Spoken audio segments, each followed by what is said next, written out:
Hello and thanks for joining us for Sustaining Us here on KLCS PBS. I'm David Nazar. Money and electricity, is there a connection? Are you familiar with cryptocurrency, Bitcoin, blockchain? Cryptocurrency is basically a virtual currency, a type of unregulated digital money available electronically. No dollar bills, quarters, nickels, nothing like that. Cryptocurrency financial transactions are online through your computer, an app, or even what's known as a digital wallet. Cryptocurrencies are not issued through any central banking authority, so in theory, there's really no government control, interference, or manipulation. Now, the first cryptocurrency created about a decade ago was Bitcoin, which still remains popular and valuable. Cryptocurrency has been praised and criticized, and we're going to find out why from a leading financial expert. First, though, we the most unique and creative cryptocurrency tutorial brought to you through a special collaboration with KLCS PBS and Arizona State University's Cronkite School of Journalism and Mass Communications, as we partner with and mentor students seeking to explore sustainability and the environment through their reporting.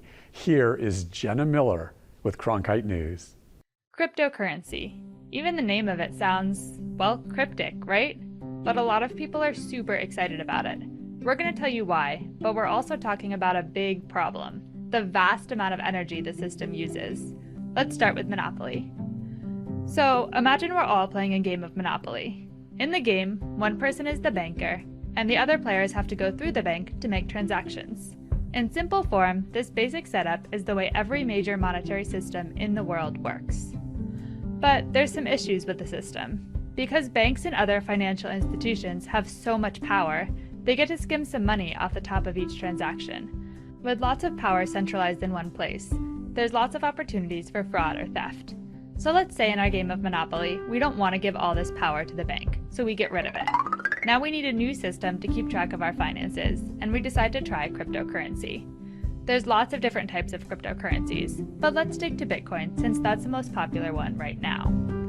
We don't trust anyone to be in charge of Bitcoin, so everyone needs to keep track of every transaction. When someone buys their first Bitcoin, they download a digital wallet, which has an encrypted record of every transaction ever made. We no longer have a designated banker, but some players have to take on extra responsibilities. As the game is played, it's their job to check all new transactions to make sure they are legitimate and in the right order. These players are called miners. Even though we have a physical representation of a Bitcoin on the board right now, remember it's a digital currency. It only has value because people believe it has value and are willing to trade stuff for it.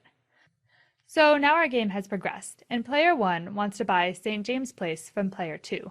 To pay, she'll send a message to everyone in the network to say, Player 1 sends 1 Bitcoin to Player 2. But it'll be encoded with a special key that proves it's really from Player 1 and not a hacker or a thief. The miners will check it with all the previous transactions to make sure Player 1 really has a Bitcoin to send to Player 2. In exchange for checking things out, the miners get a small fraction of a Bitcoin called a tip. But what if Player 2 tries to pay Player 3 and Player 4 at the same time, but he doesn't have enough Bitcoin for both transactions? Remember, there's no central authority to decide which transaction is legitimate or spread the information. Instead, the message spreads by bouncing from user to user, and there could be a discrepancy about who owns the Bitcoin based on which message got to each user first. The solution to these disputes involves something called blockchain. Creating the blockchain is what uses so much energy, so we have to talk a little bit about how it works. Let's pack up Monopoly and start playing Battleship. Imagine your opponent has only 1 ship on the board. You've got to guess again and again to find it.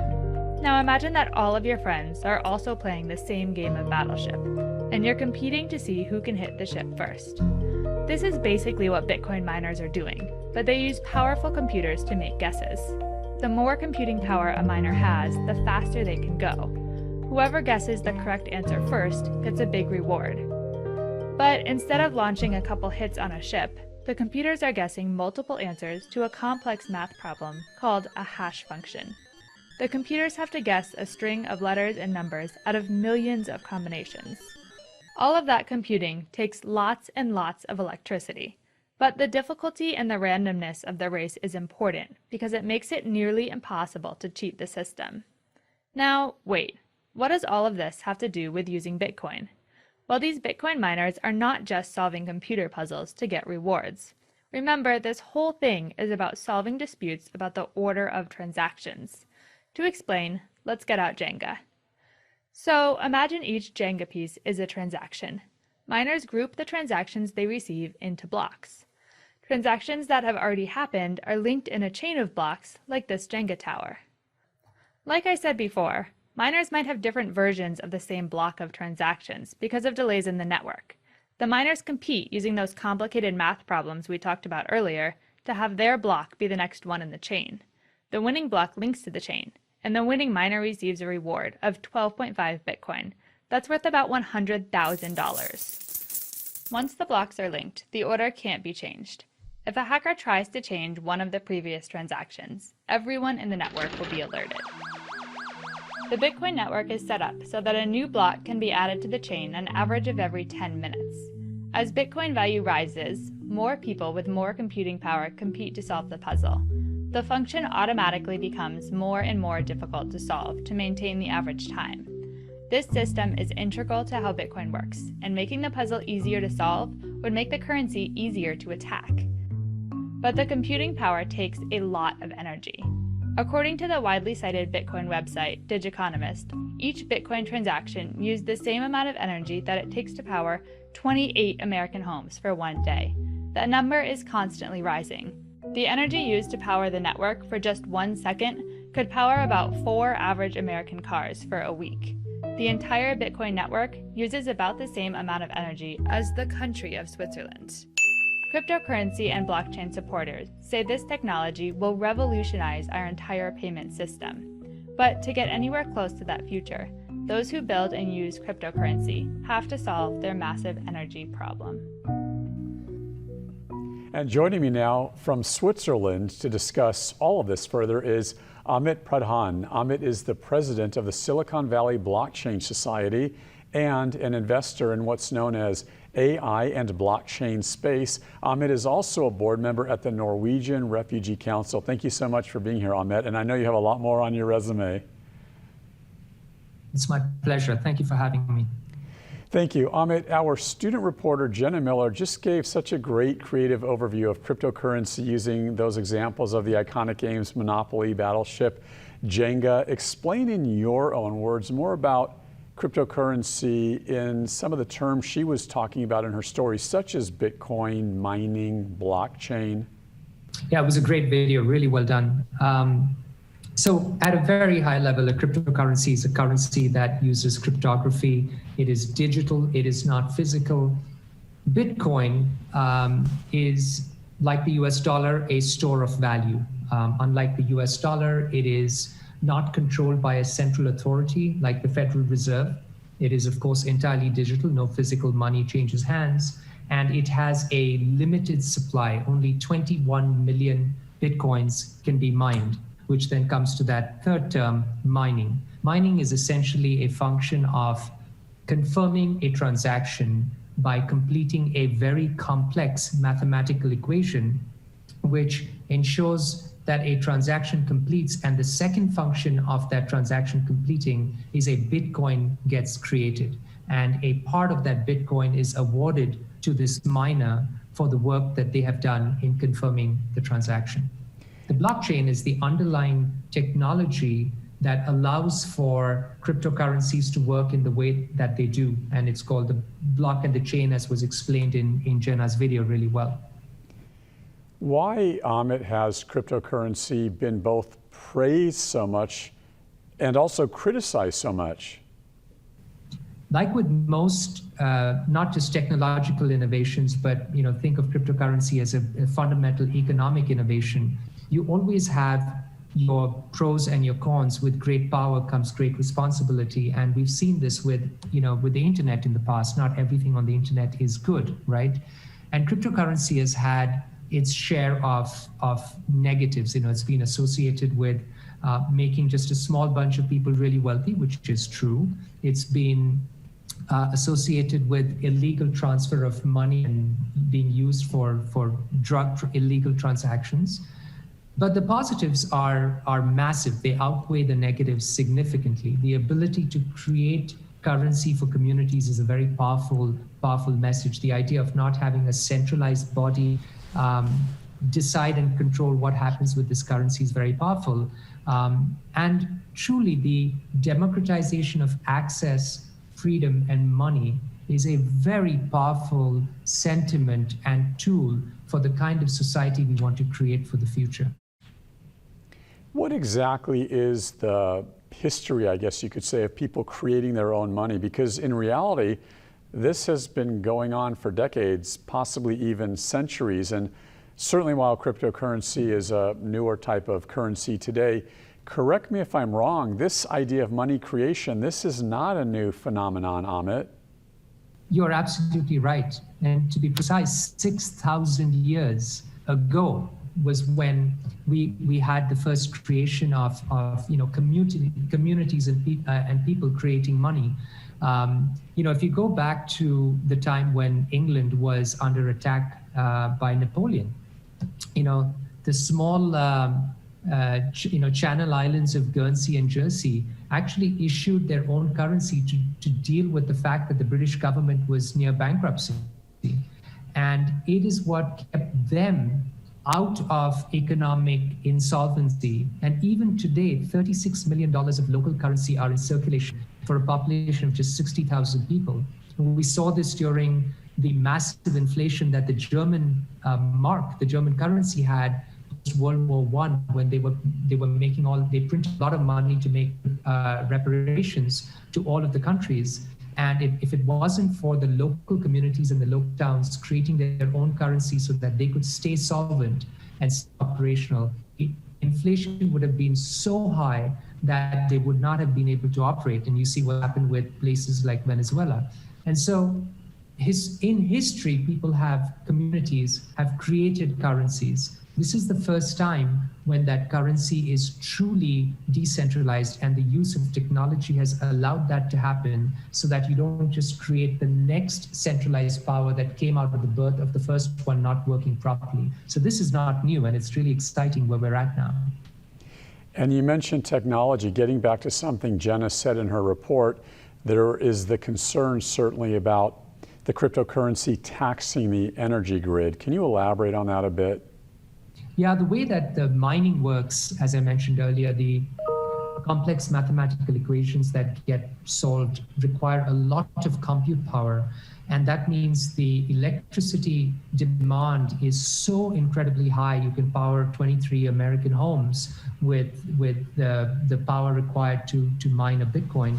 And so this has been a huge issue. It's been taxing the electricity grid, and this is one of the real downsides of the model that Bitcoin particularly uses for how Bitcoins are mined.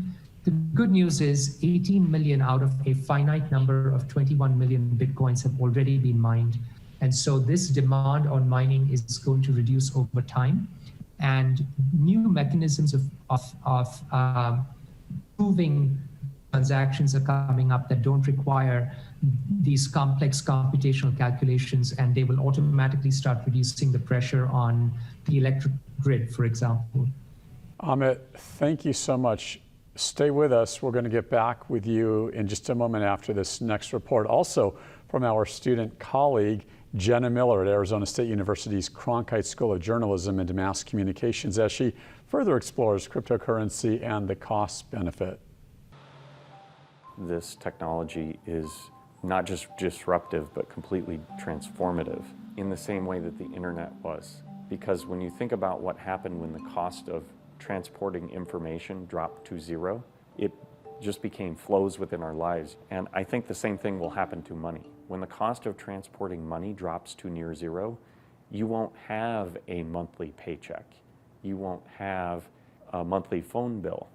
You'll pay for minutes on your phone as you use them. So you'll make a phone call, it will negotiate a 1-minute contract with AT&T, and the very next minute it might negotiate a 1-minute contract with T-Mobile, and it'll send the payment in the data stream that's your voice. My machines out there right now are making roughly $30 a day. I have 15 units, so that's $450. That's more than I made at my job. And it's 7 days a week. They work overtime. This is the display of one of those miners. It's giving you the readout for the last hour. Both my son and I got into it as a joint venture. He's more of a, I want to say, you could say a computer geek. We built out our first 2 rigs in his house.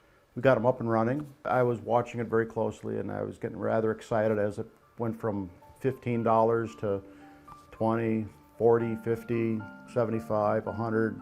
The biggest expense you have in mining is the cost of electricity. It adds up. 24 hours a day, you end up with a pretty good electric bill. Right now, just single network such as Bitcoin consumes more electricity than really entire Denmark. Cryptocurrencies, they create value by solving very complex problems, and they will consume more and more energy. Making the network more efficient is a longer-term goal. Honestly, I don't think there's enough attention being paid to it.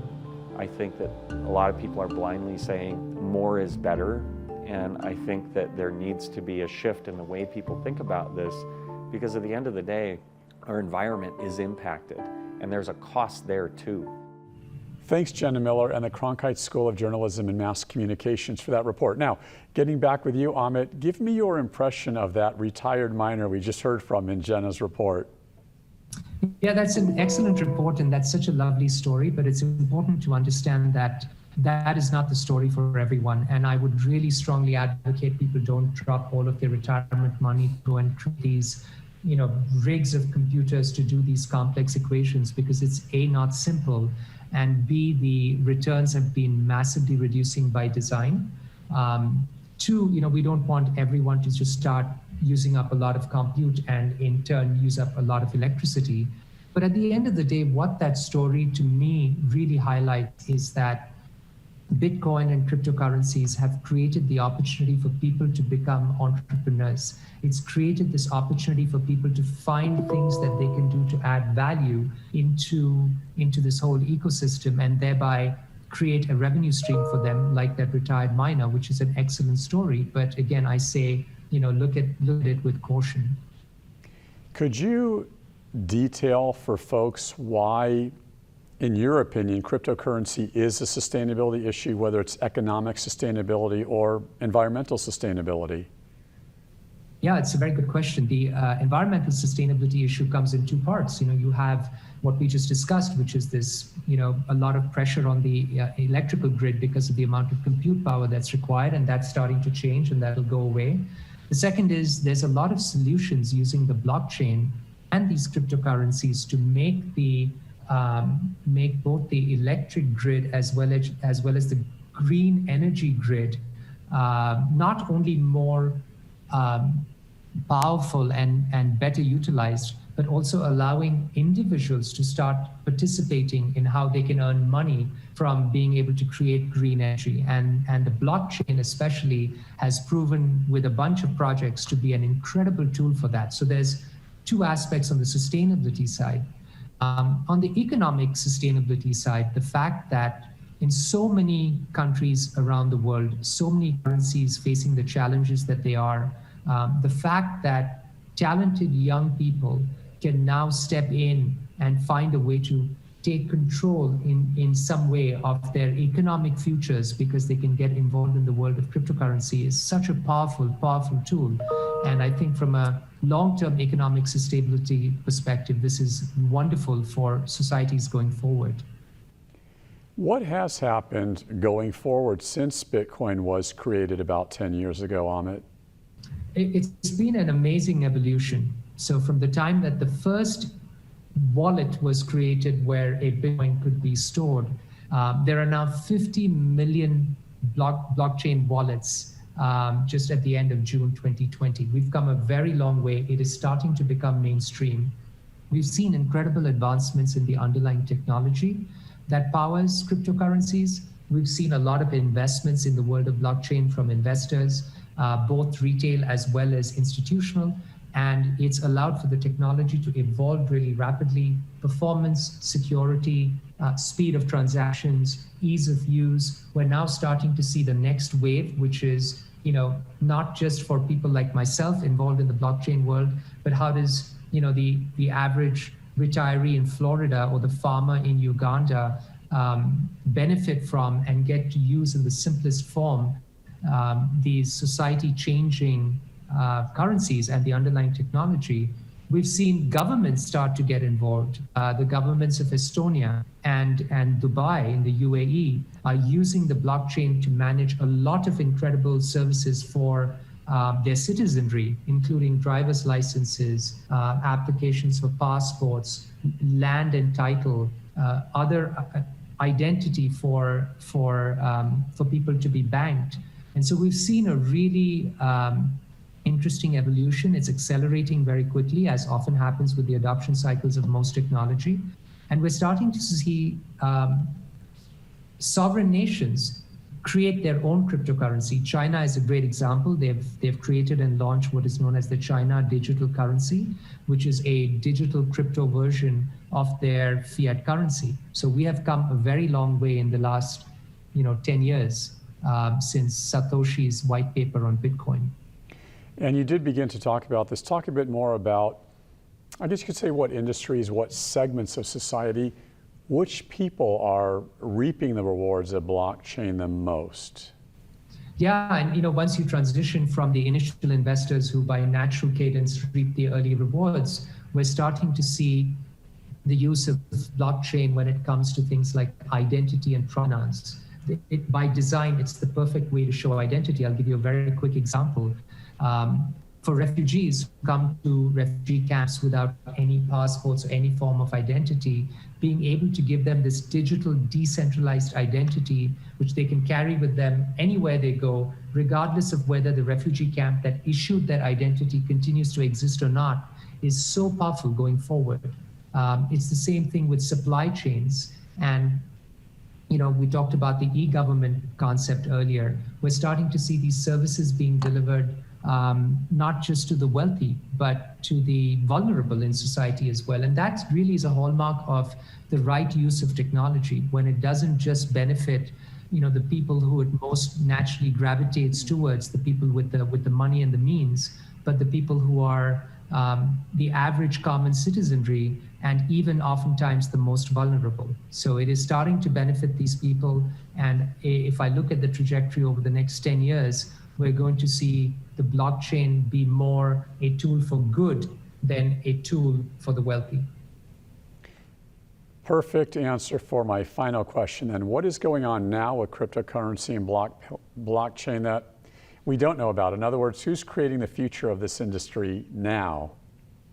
Yeah, there's a lot of incredible startups, actually. This is a beautiful bottom-up movement. It's not the large companies that are innovating. It's startups all around the world. It's, again, not limited to Silicon Valley, for instance. It's startups around the world who are creating incredible technologies, including a concept that is very popular recently called decentralized finance, or DeFi, where essentially the ability to use these programmatic contracts for these transactions to create yield models, much like real estate creates yield if you buy into it, for average people, and the yield rates have been really, really good as well. And so we're starting to see genuine innovation that's touching our lives in ways that was only the purview of the very large companies or the large governments.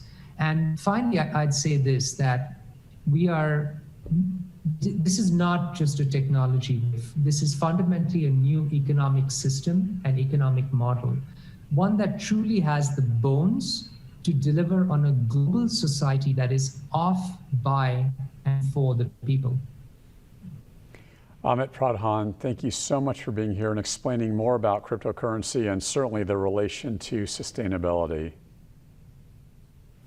Thank you very much. My pleasure being here. Thank you so much. And for more information about our program, just click on klcs.org, then click Contact Us to send us your questions and comments or story ideas so we can hear from you.